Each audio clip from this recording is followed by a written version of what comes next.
So this week, in line with non-attachment and cultivating the opposite, with all of the updates every single day coming from the governor and the president, and maybe you're not watching that, and if you're not, that's awesome. I've stopped. But there's a lot to take in. There's a lot to process.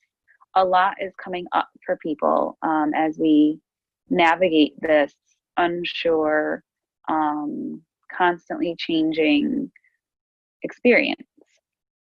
So I thought we would kind of, and it's spring and there's a new season upon us and the weather's changing. And so in keeping with spring cleaning and non-attachment and cultivating what is good for us, I thought we would do a class. I called it, it's a class I've taught before called Clear the Clutter.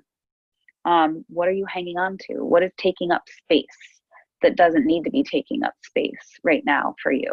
Where can we create some space to let some positive in or to cultivate some positive?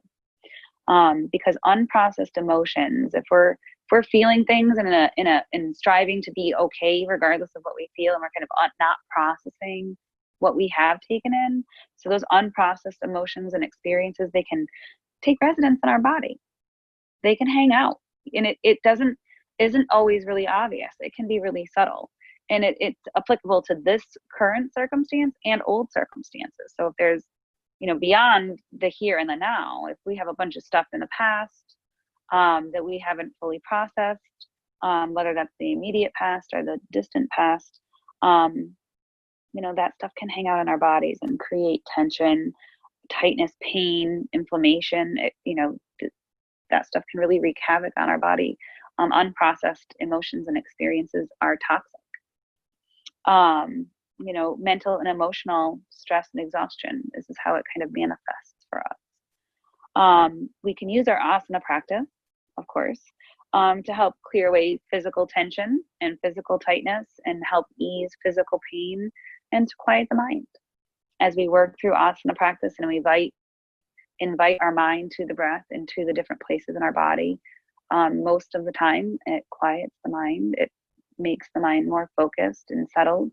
And then we can clear some space this way. Easing the mind and the weight of any of the loads and weights that we're carrying with us. All right. So I'm going to go ahead and get you guys started. So sitting tall, finding a comfortable seat.